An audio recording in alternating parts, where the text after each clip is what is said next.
제가 강단에 설 때마다 그런 생각을 해봅니다. 저는 21살 때 교회를 처음 가봤는데요. 서울에 와가지고 대학을 3번 떨어지고 자살하려고 했었는데 제 어머님이 친구를 불러다가 저를 지켰어요. 자살 못하게. 근데 그 친구가 월요일 날 왔다가 토요일까지 있었는데요. 토요일 날 오후에 저에게 이렇게 얘기를 해요. 니네 엄마가 너를 지켜라고 그랬는데 나 내일 교회 가야 돼. 교회 가야 되는데 나 따라가야 된다. 그렇지 않고 너 혼자 두면 너 죽으면 안 된다. 그때 그 친구가 불쌍하더라고요. 그래서 교회를 처음 따라갔습니다. 21살 때. 그리고 이제 그게 79년 2월 달이었습니다. 그리고 3개월 후에 군대를 가게 됐죠. 교회를 딱 2번 가봤어요. 군대 갔는데 군대도 15사단 집회에 떨어졌거든요. 그래서 신앙생활을 하게 됐습니다. 위험하니까. 지뢰 밟아 죽고 오발사고로 죽고 수액정찰 나가서 죽고 간첩이 비트고 죽어가고 있다가 먼저 쏘면 딱 죽는 수밖에 없거든요. 그래서 많은 죽은 동료들을 보았기 때문에 하나님을 찾아야 되겠구나 하고 그 계기로 하나님 믿게 되었고요. 제대하고 나와서 이제 지방대학교 1학년부터 다니기 시작하면서 교회를 나갔습니다. 그리고 대학교 2학년 때 내비게이터 선교회를 만나가지고 약 2년 반 동안 내비게이터 선교하고 교회를 한 2년 다녔었습니다. 대학교 4학년 때 저는 공학기계과를 졸업을 했는데요. 대학 4학년 때 아버님이 교편생활을 하시는데 교회를 못 나가게 하시죠. 신학은 꿈도 못 꿨습니다. 그래서 몰래 신문지에다가 성경을 싸가지고 교회를 다니다가 2학년 말에 목사님이 정 선생은 사명자야 그러시더라고요. 광주에 가면 이승유 목사님으로 계십니다. 최기채 목사님 한 3, 4년 후배신데요. 최기채 목사님 참 사랑하는 후배 목사님이시더라고요. 나중에 보니까 그 교회에 한 200명 모인 그 교회에 교회를 다니는데 그 목사님 하루는 정 선생은 사명자야 그러더라고요. 그래서 사명자가 뭡니까 그랬더니 나처럼 신학을 해서 목사가 되는 것이다.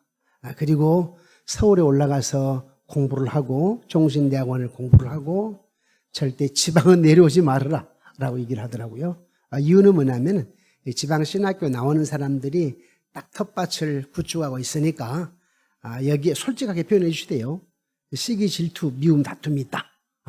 일반대를 졸업을 하고 그리고 총신대학원을 졸업하게 되면 그런 사람들이 별로 없기 때문에 그냥 서울에서 목회해라. 서울 경기권에서. 그래서 이제 근데 문제는 아버지가 어떻게 얘기합니까? 신학대학원 간다고.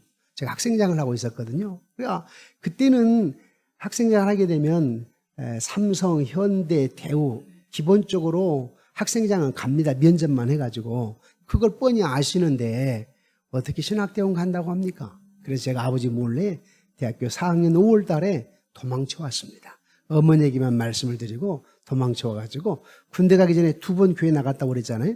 그 목사님을 수소문해 보니까 부천에 와 계시더라고요. 부천에. 그래서 부천에 조그만한 무화과로 치은 무화과 교회 밭에다가 그래서 그 교회에서 잠은 자고 의자, 저 뒤에 의자 1층으로 되어 있습니다.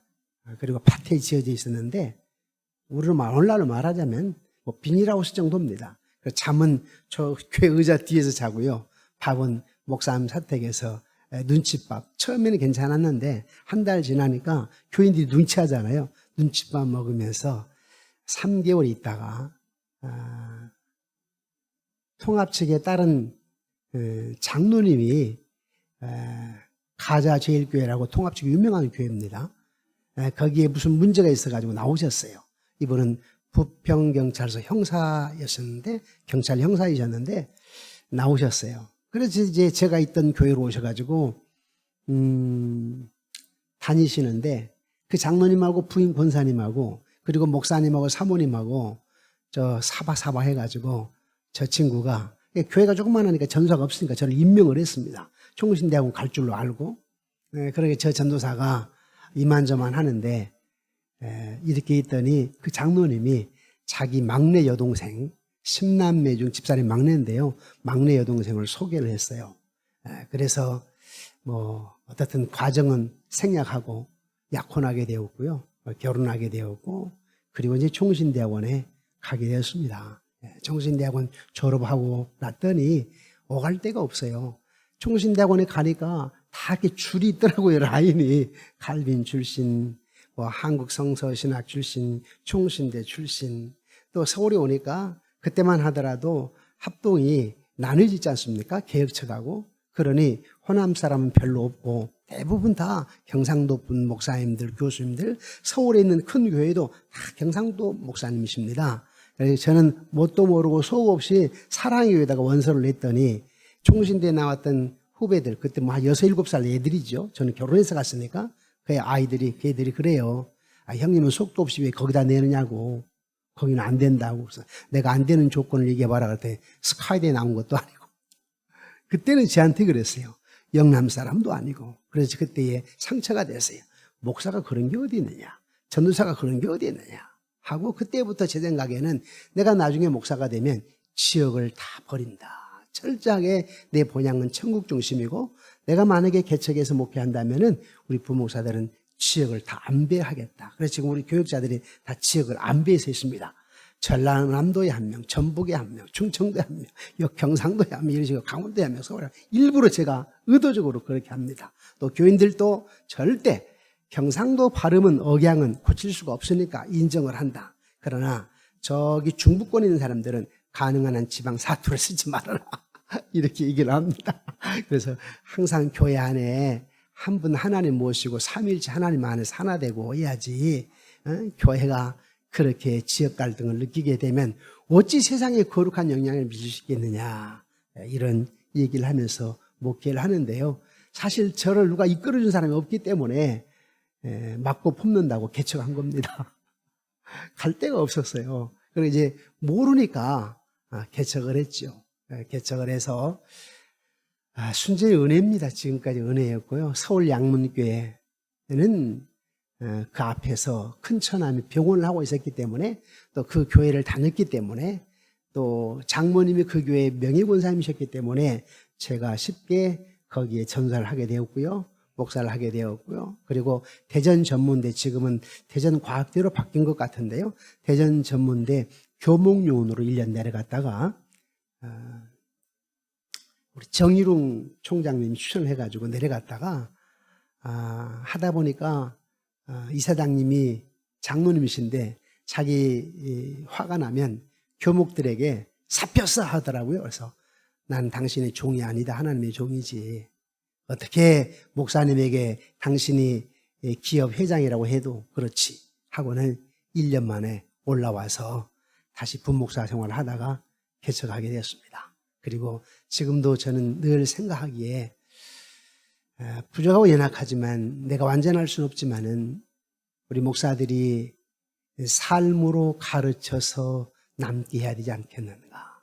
또 나는 부족하지만 거룩한 영향력을 미쳐야 되지 않겠는가. 우리 목사가 그래도 사회와는 달라야 되지 않겠는가.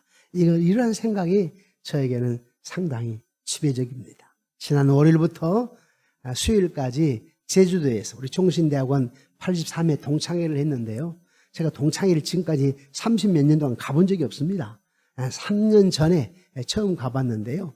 다 앞에서 다 동창회장을 했죠. 그런데 이제 나보고 당신이 좀 회장 좀 하라고 그래서 동창회도 모르고 가본 적도 없는데 남은 이제 목회사에 7년 남았으니까 한번 당신들을 섬기겠다. 그래서 이번에 제주도에서 작은 교회 나이 드신 분, 은퇴하신 분들은 그냥 와라.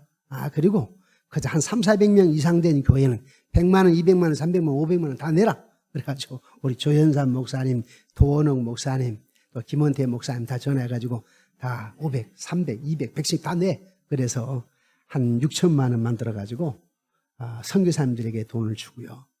홀 사모들이 6명이더라고요. 홀 사모님들에게 좀 배려하고 또 흑산도의 한 교회, 동기교회 목사님이 소천하셨는데 교회가 불이 났기에 거기에 지원을 하고 그리고 이렇게 3일 동안 있다가 돌아왔는데요. 설교도 그래요. 회장이니까 당신보다 나보고 설교하라고 하는데 우리 김원태 목사님 오고 싶다고 그래서 이미 다 순서는 정해졌는데 도원웅 목사 설교, 김성근 목사 강의.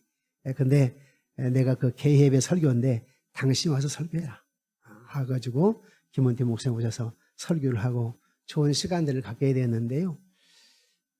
저는 우리 신성욱 교수님 형 아우로 지내고 또 우리 박영실 교수님이 또 우리 교회 협동 목사로 또 계시고 또 종신대에 김준 교수 한국에 오는데 제가 조금 노력도 했었지요.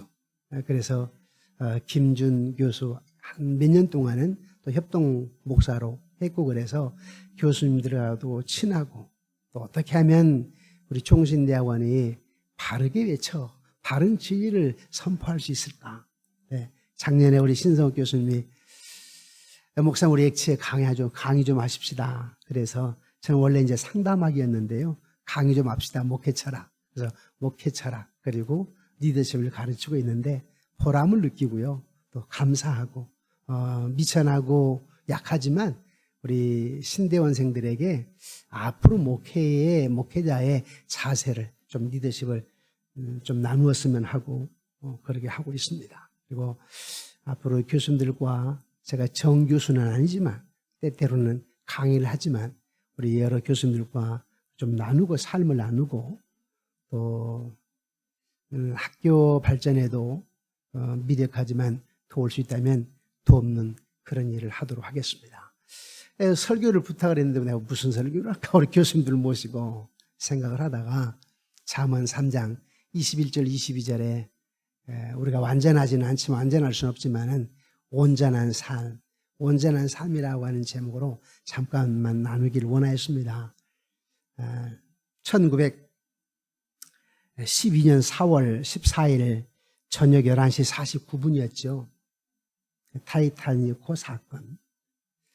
그 타이타닉호는요, 보통 이 배는 원판으로 만드는 건데 그 배는 세계적인 제일 큰 배였지만은 원판으로 만들지 아니하고 여러 판으로 만들어서 한쪽에 침수 현상이 일어나더라도 다른 쪽에 침수가 일어나지 않도록 그렇게 신기술로 건조했던 배입니다. 그래서 쉽게 그렇게 침몰하지 않는데 빙산에 부딪혀가지고 침몰하면서 약 1522명이 죽었지 않습니까? 저는 많은 영화를 보았지만 어렸을 때부터 섬마을 선생부터 시작해가지고 최근에 오징어 게임까지 영화를 보았지만 제일 기억나는 것이 저는 타이타닉호 그리고 마지막 부분에 나 같은 죄인 그 바이올린을 켜면서 하는 그 모습이 항상 생생합니다. 나 같은 죄인 살리신. 근데 그 영화를 보면서 지금 목회하면서 무슨 생각을 하냐면은 그렇다. 목회라고 하는 것은 예술인데 말이야. 어느 한쪽만 잘한다고 되는 게 아니고. 저는 보았잖아요. 뭐 큰 교회 목사님 이렇게 쭉 보니까요. 마지막에까지 존경받는 목사님들이 거의 없더라고요. 네. 솔직하게 한국의 거선이라고 하는 목사님들 보니까 은퇴하시고 나서까지 후임자와 관계도 그렇고 가족과의 관계도 그렇고 또 당회원들과의 관계도 그렇고 정말 아름다운 모습을 그렇게 보지는 못했습니다. 제가 아는 우리 교단의 큰 교회 두 목사님은 저에게 이렇게 얘기하세요. 깜짝 놀랐는데요. 나 당회할 때 청심만 먹고 들어가. 청심만. 또 한 분 목사님은 나보고 목사가 순한 양이 되면 장로가 깡패가 되고 목사가 깡패면 장로가 순한 양이 된대. 이해할 수가 없었어요. 진짜 그런 것 같아요. 진짜 그런 것 같은데 목사는 확실한 리더십이 있어야 되겠는데 리더십은 옛날에 내가 어렸을 때 어른들이 있던 그런 카리스마가 아니고 교만하고 뭘 주장하고 이런 카리스마가 아니라 온유하면서도 겸손하면서도 거룩한 영향력으로 카리스마를 가져야 되겠다는 생각을 저는 해봅니다. 거룩한 영향력의 카리스마지 소리치고 억압하고 거만하고 그렇게 해가지고 오는 것이 아니라는 생각을 많이 해봅니다. 부드러우면서도 온유하면서도 그 삶 속에 영성, 인성, 덕성이 있고 아름다운 인격이 갖춰져 있다면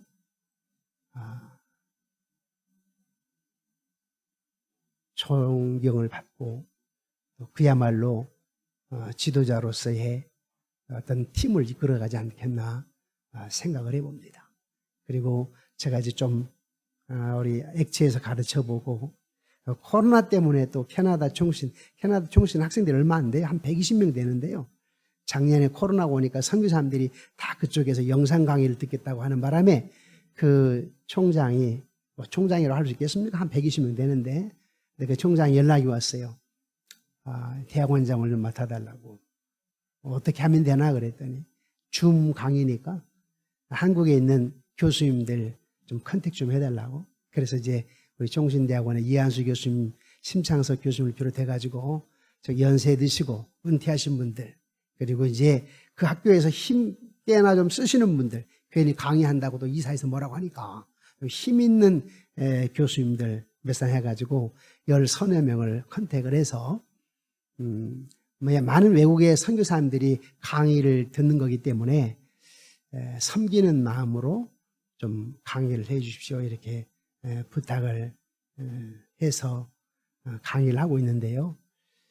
나 목사로부터 시작해서 우리 교수님들이 온전한 삶, 그래도 거룩한 영향력을 미치고 다른 건 남지 않는데 삶으로 가르치는 것은 남는다. 항상 생각해. 삶으로 가르치는 것은 남는다. 삶으로 본을 보이는 것은 남는다. 저는 아들이 없고 딸만 둘인데요. 제가 아들이 목사님 경우는 존경합니다. 아들이 4, 5 있는데 다 신학을 안 한다고 하게 되면 저는 그 목사를 별로 존경하지 않습니다. 왜냐하면 당신이 장모님하고 싸우고도 집에 와가지고 사모하고 그런 말 저런 말 안 하고 애들 앞에서 김장로가 어떻더라 이런 말을 안 했어야 되는데 그런 말 저런 말 하니까 애들이 듣고 당회가 싫고 장로님이 싫고 교회가 싫은 거 아니냐. 그러면 애들이 장성해서 교회도 안 가버리고 목사는 꿈도 못 꾸는 거 아니냐.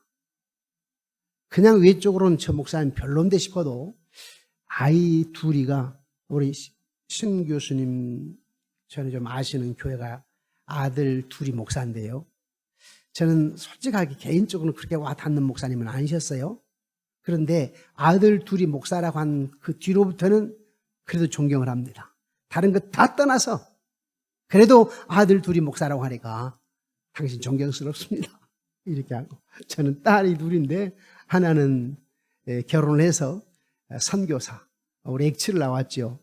그리고 총신대학원을 졸업을 하고 그리고 이제 중국서 공부를 하고 지금 이제 한국에 나와서 다른 데 목회 부목사로 있고 그런데 이 딸아이가요 의사가 되기를 원했는데 의료 선교를 하겠다고 신학을 하겠답니다. 그래서 의학을 하고 선교학을 했죠. 신학을. 그때 고마웠어요. 사모가 된다고 하니까 고맙더라고요. 다 날려고 하는데 그래 딸아 사모 길이 얼마나 힘드는데 한다고 하니까 아빠가 헛수고는 안 했구나 감사하고 둘째 딸은 아직 결혼 안 했습니다. 30인데 차이가 많이 나는데요. 네, 그 딸아이도 하나님의 뜻이면 하겠습니다. 그러나 가능하면 형부 선교사님을 도와야 되니까 서포트해야 되니까 나는 장로님 아들이나 목사님 아들 가운데 일반인하고 결혼해서 선교사님을 좀 후원할 수 있는 헌신된 사람하고 결혼하기를 원합니다. 그래서 둘 중에 하나라고 해서 잘 됐다는 생각이 드는데요. 항상 조심스럽습니다. 목회자로서 조심스럽고 또 때로는 강단에서 가르칠 때 조심스럽고 그리고 무엇보다도 학교에서 학생들을 후학들을 가르치시는 여러분들이 참 존경스럽습니다. 존경스럽고 또 다만 늘 영육간의 강건함 속에서 사모님과 행복한 삶 속에서 온전한 삶, 즉 내 안에 예수 그리스도. 제가 총신대학원에 가가지고 아직도 잊지 않는 것은 제가 총신대학원에 가서 별로 배운 건 없는 것 같아요. 왜냐하면 몸이 많이 아팠거든요. 척추 결핵으로 1년 유학도 하고요. 거의 수업을 못했습니다. 그냥 간신히 졸업한 것 같아요. 간신히. 그래서 크게 남는 것 같지는 않고요. 그런데 정말 이 속에 남아있는 것은 신전의식과 임재의식. 그걸 제가 뼈저리게 각인되었어요. 하나님 앞에 내가 서 있다라고 하는 것과 주여 나와 함께 한다는 임재의식. 그것은 내가 천국 갈 때까지 꼭 기억해야 되겠다. 그 방법은 주님이 내 안에 계시고 주님 닮아가려고 하는 노력은 걸 한다면 완전할 수는 없지만 그러면 그래도 완전할 수 없지만은 온전한 삶을 살 수 있는 거 아니겠는가. 내가 목회를 마치는 그 순간 우리 교인들도 우리 당회원들도 우리 후배들도 선배들도 참 그 정영교 목사님은 그래도 조금 목사님 같아. 좀 세상을 떠나게 되면 우리 당회원들이 아까운 목사님이 그냥 떠나셨네. 내가 목회를 그만둘 때 목사님 아쉽습니다 할 정도로 시원하다가 아니라 빨리 좀 멤버 체인지했으면이 아니라 아유 목사님 더 하셔야 될 텐데 그런 마음을 갖게 했으면 하는 그런 바람이고요. 그래서 좀 더 온전한 삶으로 하나님께 영광이 되기를 예수님의 발자취를 따라가는 그런 삶이 되어지기를 저도 소망하고 우리 교수님과 함께 나누면서 그런 길을 함께 걷는 동역자가 되시기를 주님의 이름으로 축원합니다.